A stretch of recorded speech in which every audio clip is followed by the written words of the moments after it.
सावंतवाडी स्वाभिमान पक्षाच्या वतीने आज तालुक्यातील पक्ष सदस्य नोंदणीचा मेळावा घेण्यात आला। यावेळी बोलताना माजी मुख्यमंत्री नारायण राणेंनी शिवसेना भाजप सरकारवर तोफ दागली। या सरकारने ज्या ज्या गोष्टींची आश्वासने दिली ती पूर्ण केली नाही। 4 वर्षात सिंधुदुर्ग जिल्ह्याची दुर्दशा झाली आहे। पालकमंत्र्यांना विकास कळत नाही अशी टीका त्यांनी यावेळी केली। यावेळी युवा कार्यकर्ते मनोज नाटेकर यांच्यासह सहकाऱ्यांनी श्री राणेंच्या उपस्थितीत स्वाभिमान पक्षात प्रवेश केला। जिल्ह्यामध्ये महाराष्ट्र स्वाभिमान पक्षाची सभासद नोंदणीचा कार्यक्रम पार पडल्यानंतर सावंतवाडीमध्ये पण हा उपक्रम जोरात सुरू करावा या स्तुत्य हेतूने संजू परमनी या मेळावा म्हणा सभा म्हणा आयोजित केलेली आहे। त्याने आपल्या भाषणात सांगितलं की जिल्ह्यात सर्वात जास्त सभासद मी सावंतवाडीला करणार। मुळात सावंतवाडी जिल्ह्याची लोकसंख्या या जिल्ह्याच्या अन्य 7 तालुक्यापेक्षा जास्त आहे। त्यामुळे सर्वात जास्त आम्ही सभासद करू ते होणार। आकड्यामध्ये सांगा 1.5 लाख मतदार आहेत। 1 लाख सभासद करून दाखवा आणि पाहिजे ते मिळवा असं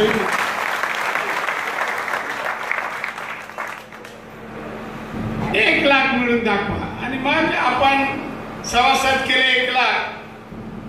मग इथला पालकमंत्री आपला अंतरून पांघरून गुंडाळून गोव्याकडे पलायन करायचे प्रयत्न करेल। मित्रहो, पक्ष महाराष्ट्र स्वाभिमान पक्ष जन्माला आला त्याला अनेक कारण आहेत, अनेक कारण।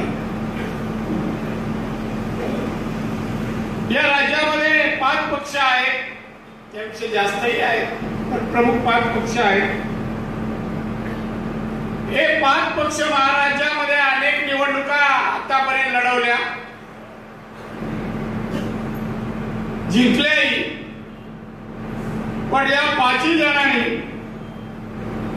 निवडणुकीच्या वेळेला जो जाहीरनामा देतात, काही जण वचननामा देतात, त्या जाहीरनामा आणि वचननाम्यामध्ये सांगितल्याप्रमाणे काहीच आतापर्यंत केलेलं नाही, त्याची पूर्तता केली नाही, जाहीरनाम्याची अंमलबजावणी केली नाही।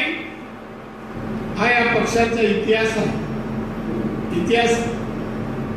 2014 साली भारतीय जनता पक्ष शिवसेना या पक्षाने जाहीरनामा दिला, शिवसेनेने वचननामा दिला। काय झालं त्याचं?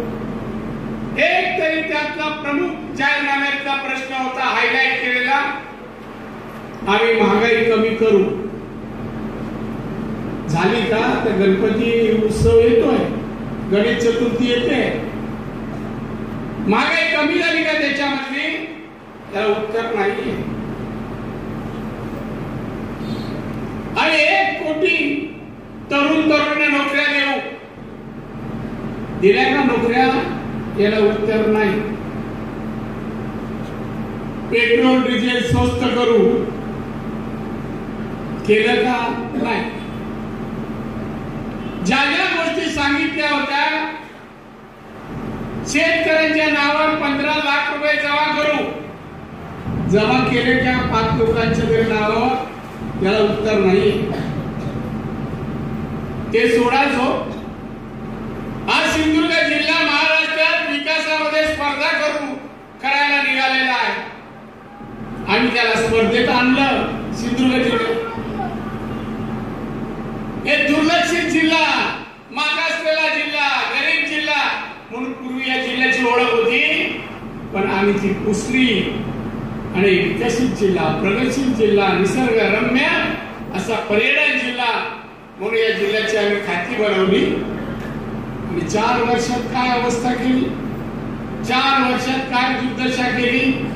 या पक्षाला निवडणुका लढवायचा नैतिक अधिकार आहे का? सांगा। पालकमंत्री या जिल्ह्याला आहे, कारण तो असावा लागतो. पालकमंत्री केला या जिल्ह्याचा. काय केलं या पालकमंत्र्यांनी जिल्ह्यामध्ये? काय अवस्था आहे रस्त्यांची? हा हायवे बघा, दुरुस्ती 4 पदरी का काम आहे, पण 4 पदरीचं काम वाहतूक चालू ठेवून करायचं आहे अशी अग्रीमेंट आहे. आज काय हो, किती वेळ लागतो? कणकवली सावंतवाडी 1 तासात नेहमी यायची, आज 2.25 तास लागतात. हे का लागतात? रस्ता गावागावात जाणारे राज्यस्तरीय रस्ते, जिल्हा परिषद रस्ते, काय अवस्था, पुढे जावत नाही. शहरातले रस्ते काय, शहराला फंड आला काय सरकारचा?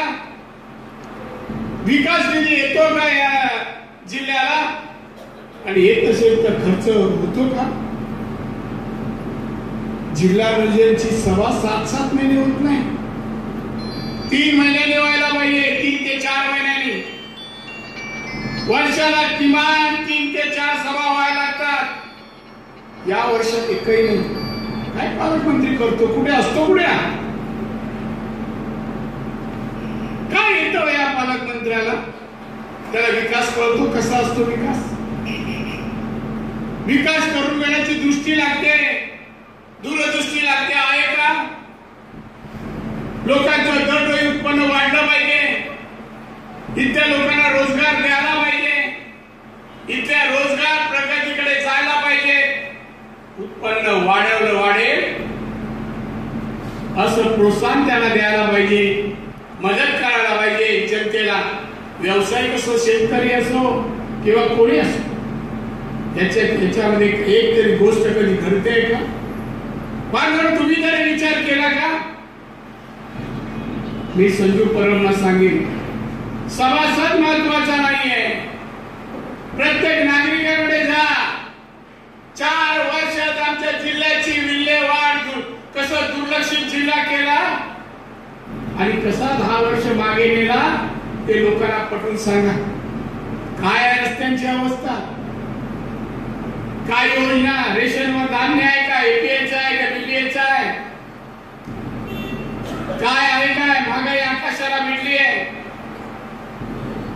नवीन नोकऱ्या नाही आहेत त्या बंद होत आहेत. त्याला जबाब दो. काय शिवसेना मराठी माणसाच्या न्यायासाठी पुढे आहे?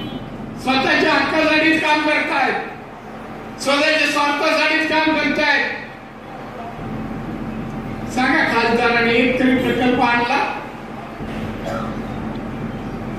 ब्रेकिंग न्यूज येऊन सावंतवाडीत देतात तो सगळेच जण, पण यांचं काम आणि कार्य वृत्तपत्रात यावं, टीव्हीवर यावं असं मला वाटतं. काय प्रश्न सिंधुदुर्गाचे आमच्या मच्छीमारांचे मांडले केंद्रात? पुरेसा डिझेल राखेल मिळावं म्हणून मांडले, डिझेल स्वस्त व्हावं मच्छीमारांसाठी म्हणून मांडले. काय काय आणलं? कधी आधी बोललेत का? ते बोलतील कसं? हिंदी आणि इंग्लिशचा पत्ता नाही, बोलणार कसे? असे खासदार तुम्ही निवडून दिले, असे आमदारही ज्याला काही कळत नाही, उभा राहिला त्या विधानसभेत. पाहिलं का? संपूर्ण सभागृह असतं. चेष्टा होते या पालकमंत्र्याची. काही येत नाही, उत्तरही साधं देता येत नाही विचारलेल्या प्रश्नाला. तो कसला विकास करेल तुमचा? कसला विकास करेल? मागे काँग्रेस राष्ट्रवादीने सरकारमध्ये मी होतो,